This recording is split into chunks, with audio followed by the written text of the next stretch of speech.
Thursday and all of today's guests are brought to you, but that includes Scotty Bowman standing by, are brought to you by the Vancouver Giants, celebrating their 25th anniversary season this year. The fun begins with the home opener Saturday, September 20th against the expansion Penticton Vs, 7 p.m. LEC. Season tickets on sale with custom payment plans available for all your ticketing options, including group tickets, flex packs, and more. Visit vancouvergiants.com/tickets. NHL season, of course, just around the corner, so we thought it was a good idea to get this gentleman on the show. Scotty Bowman, winning as head coach in National Hockey League history, 9 Stanley Cup titles as a head coach, 14 overall, Hockey Hall of Famer, turns 92 next Thursday, September 18th, and Scotty joins us now. Scotty, thanks so much for doing this, sir. How are you? Well, pretty good, thank you. 92 years old, next what's the secret to longevity, Scotty? Well, I guess I keep pretty busy. I try to, and I've had a good stretch here in the summer, and I go to Florida for maybe 7 months, starting in October. So, and then I'm on the West Coast, so I see a lot of the Lightning games if I can. They've had a good run, as you know, the last 5 years have been in contention. Last year was a quick exit, but they have the nucleus of one of the better teams, I think, in the East for sure.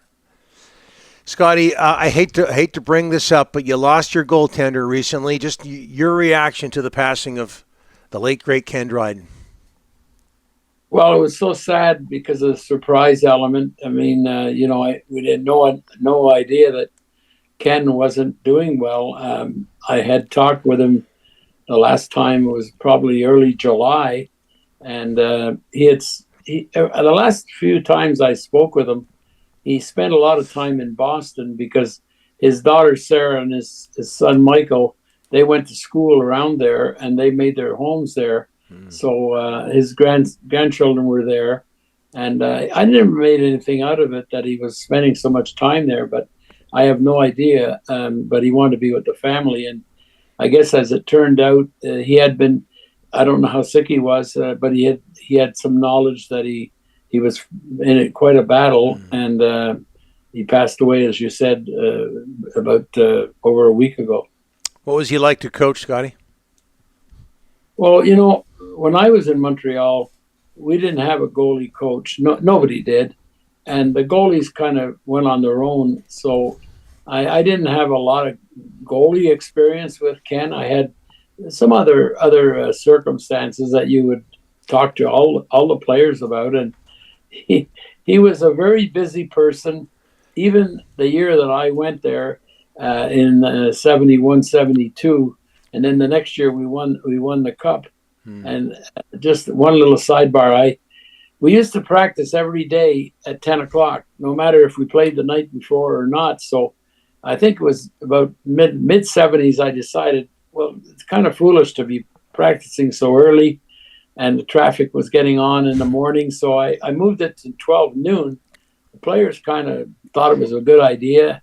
They had to rest a little bit in the morning. So, and then after about maybe a couple of weeks, Ken came in and said, is this going to happen? Is this going to be like all year? And I said, well, so far everybody thinks it's the right time. And I said, do you have an issue? And he said, well, no, I'll have to change my life around a little bit. I said, why?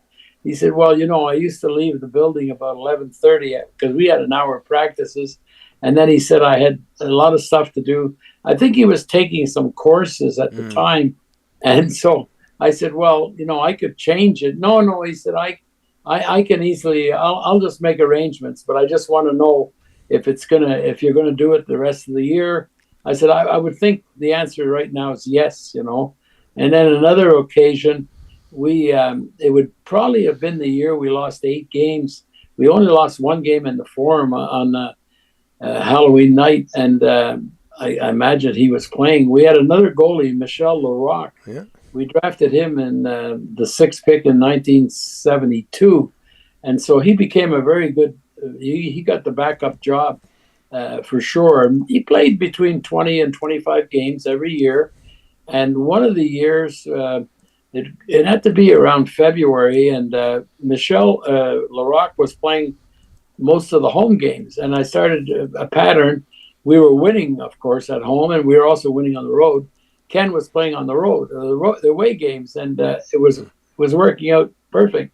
And then about 3 weeks before the end of the season, he came into my office. He said, I want to ask you something, Scotty. I don't know if I'm probably going to be, he said, I assume I'm going to start the playoff series in about 3 weeks. He said, is there any chance I can get in a home game in the Forum? I haven't played for 6 weeks at home.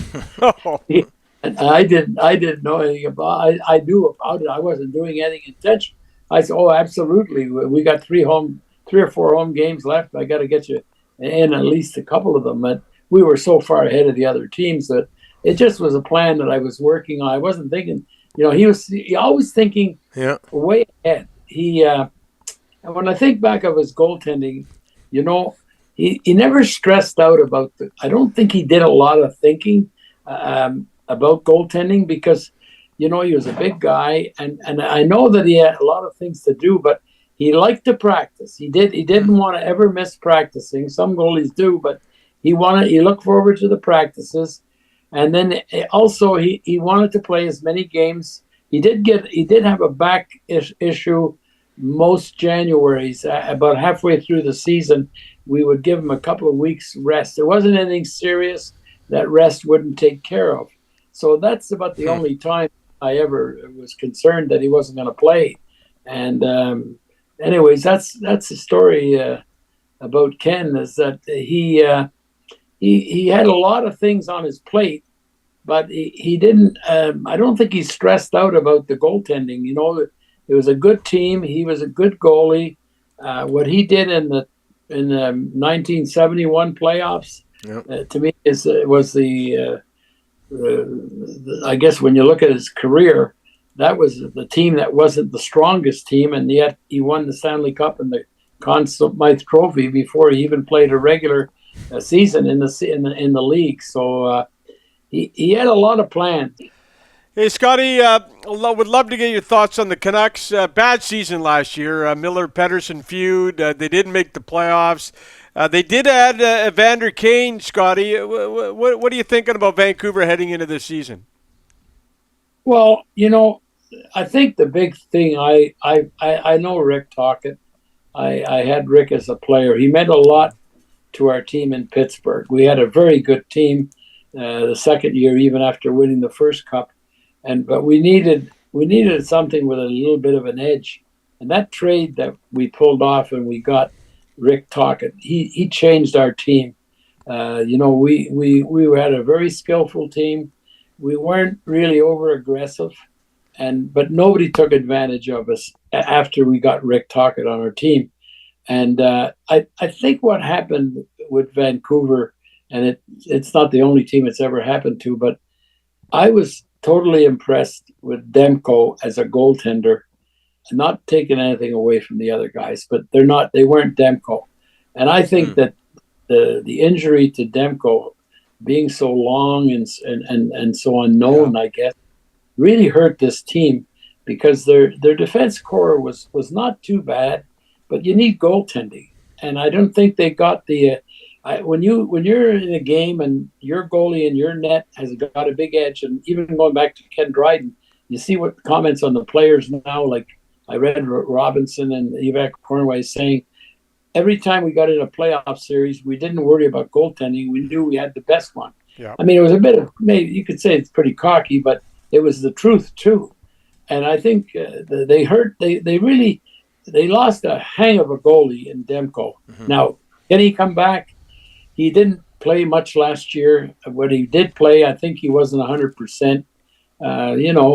They got the nucleus, like you said. They've got some question marks, and your top players have to resume why they became top players. And but I think it's going to come down, if he can return 90% of the way he looked. I think they're in quite a battle with a lot of teams. I think that Western side, like they're all getting a little better now. When you think about Los Angeles is pretty consistent. Anaheim's going to be better. San Jose's definitely better. Calgary's got a goaltender now.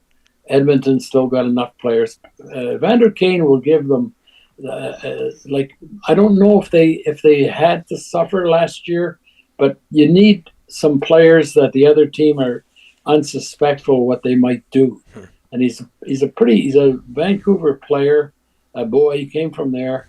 I don't know much about him, but I just know that he may have found his niche because he came off an injury last year. I thought he played decently for Edmonton.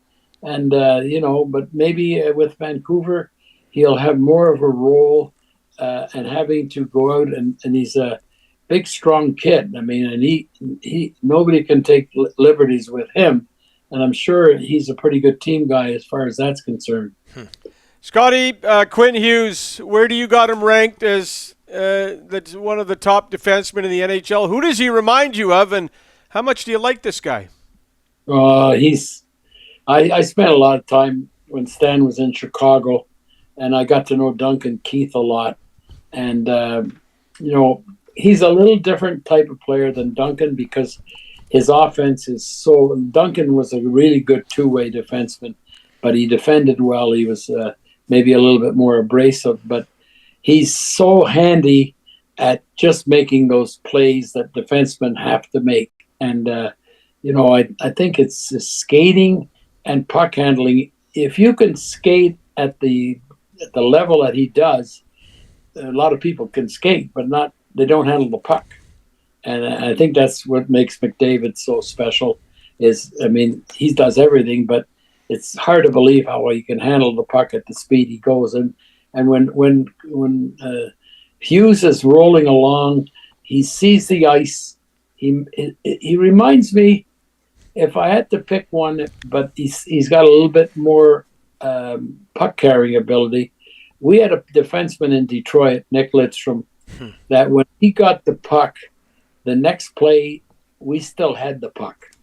We kept the puck, and I keep going back and I look at a player like Hughes, and when he does get the puck, very seldom does the other team get it that you have to go back and get it off of them. So that's the way I describe him. His next play is always to a teammate. He finds guys. The kid in Montreal is not as big as he is, and not as experienced. The Hudson kid. Yeah. Those players that can maneuver their feet and maneuver their hands at the same time, they're very elusive. They're hard to. I don't know if I was playing against Hughes. I would pretty well have to have somebody as close to him as I could before he gets started. And I know it's not an easy task for one guy. I don't think it's possible, but you can't try to get him after he's going because he's going to make the right play. So yeah, they're special. Makar is special.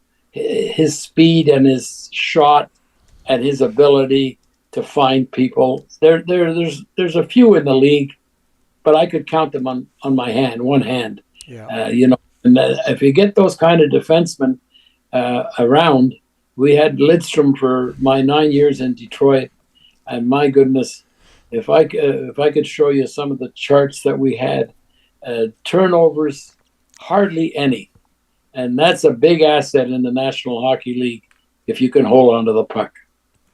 Scotty, we could go on and on. This has just been marvelous. We can't thank you enough. Happy birthday. Early happy birthday to you, Scotty. All the best, and enjoy the hocky season. Thank you very much. Look forward to it. You bet. Bye. Scotty Bowman, winningest National Hockey League coach, and man, he's going to be 92 next week. Wow. I think he listed off every defenseman of the National Hockey League, and I looked it up. He was bang on about Michel Bunny-Larocque, 6th overall pick in 1972. He had it all right. 92 years old next week. Scotty Bowman. Great memory. Great stories on Ken Dryden. Just love it. You can listen to him all day long. All right. We'll take a break. We'll update the poll question next. Donnie and Dolly, the team. On check. Donnie and Dolly, the team is supported by AbleAuctions.ca, Closing your business? We can help.